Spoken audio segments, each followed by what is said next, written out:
She has lived her entire life in the spotlight, her voice carrying the heartbreak and resilience of country music for more than 5 decades.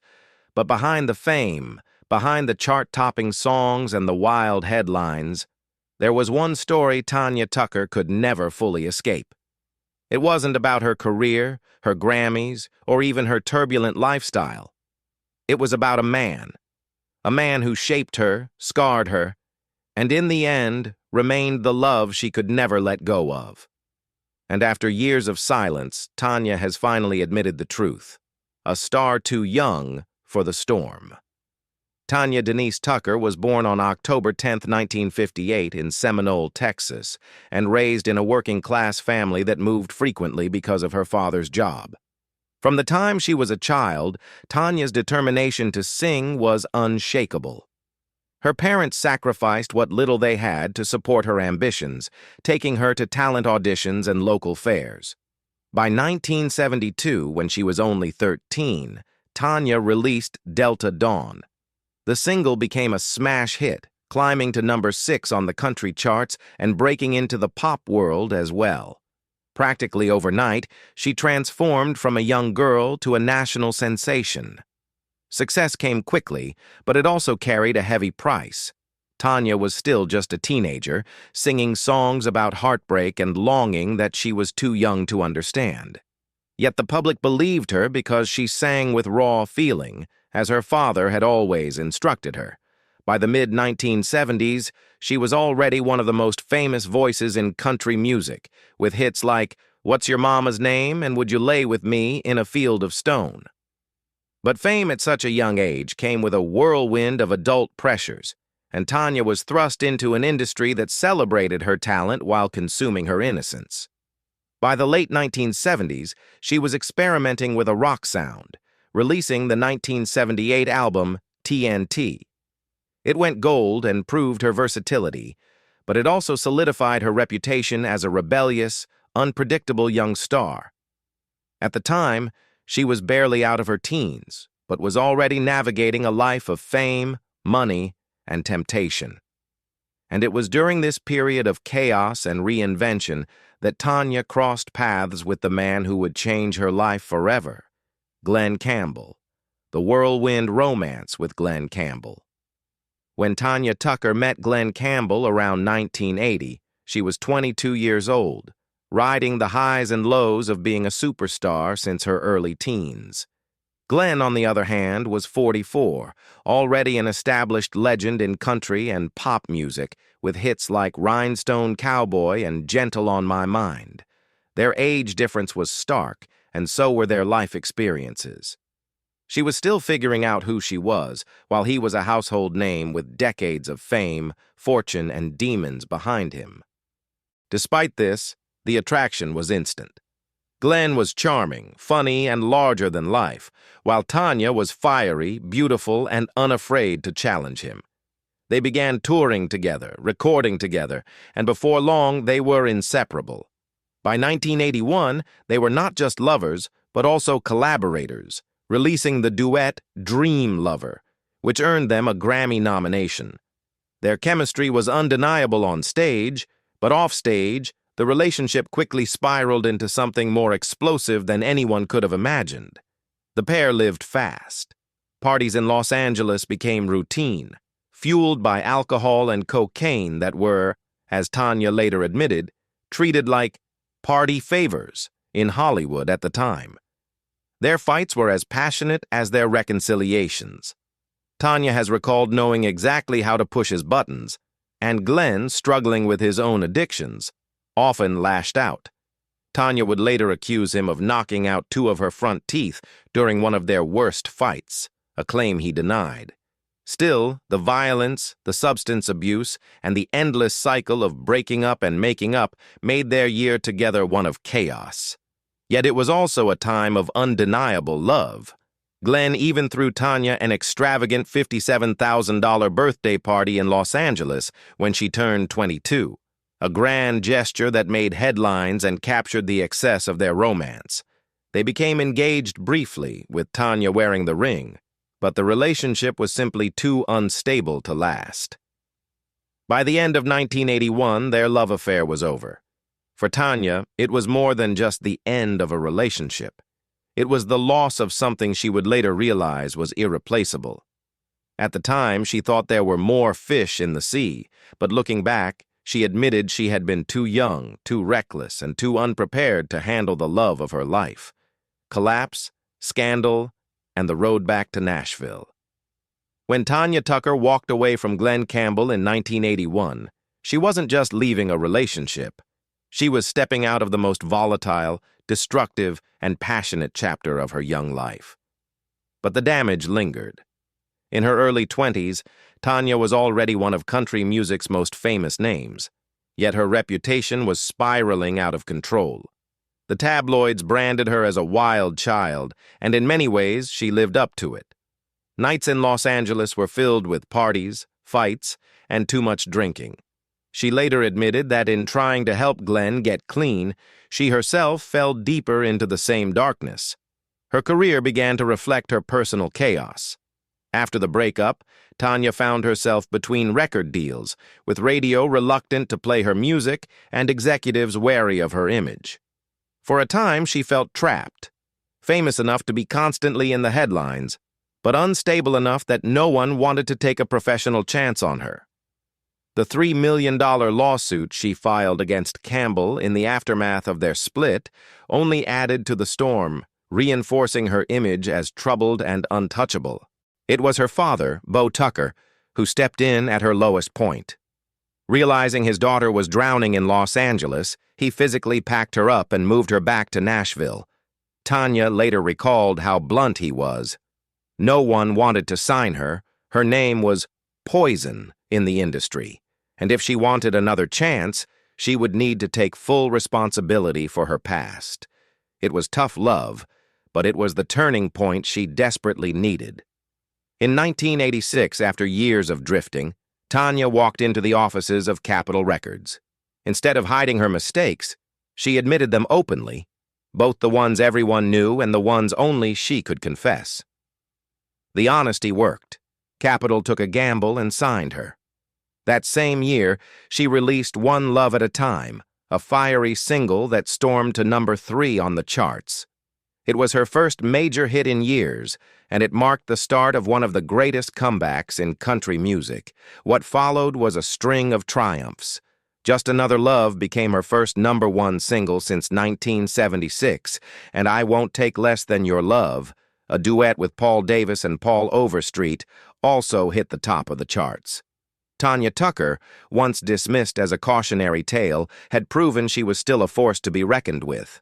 But even as her career roared back to life, the shadow of Glenn Campbell lingered, a reminder of both her greatest passion and her deepest scars. The golden years of success and lingering ghosts of the past. By the late 1980s, Tanya Tucker was not just back. She was bigger than ever. After clawing her way out of the chaos of her early 20s, she became one of country music's most consistent hitmakers. Between 1986 and 1989, she released a run of singles that read like a greatest hits collection: One Love at a Time, Just Another Love, I Won't Take Less Than Your Love, If It Don't Come Easy, and Strong Enough to Bend. 8 consecutive singles landed in the top 10, and several went straight to number 1. Her albums were selling in gold numbers, 500,000 copies or more, and Tanya once again stood among the genre's elite. The country music world took notice. In 1988, she was nominated for Female Vocalist of the Year by the Country Music Association, and in 1991, she finally won. Ironically, she wasn't even there to accept it. She had just given birth to her second child. By then, Tanya had not only reclaimed her place in music, but had also started the family she'd always dreamed of. The 1990s cemented her as an icon. Songs like Down to My Last Teardrop, Two Sparrows in a Hurricane, and It's a Little Too Late resonated with audiences who had followed her from her teenage years into adulthood. Her greatest hits album in 1989 soared up the charts. and her reputation shifted from a tabloid rebel to a survivor who had endured every storm and still stood strong. She performed at Super Bowl XXVIII's halftime show in 1994, a moment that underscored her mainstream appeal. But even in these golden years, Glenn Campbell remained a ghost in Tanya's story. In interviews, she couldn't help but bring him up. She admitted he was still the love of her life, even as she tried to move forward.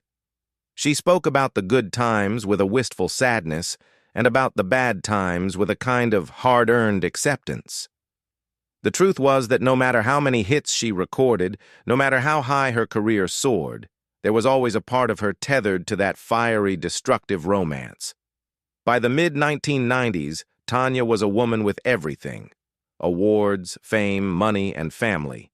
But deep down, she also carried something else: the memory of a love that had burned too brightly and too soon, a love she would never be able to fully let go of, a mature reflection, loss, regret, and final confessions.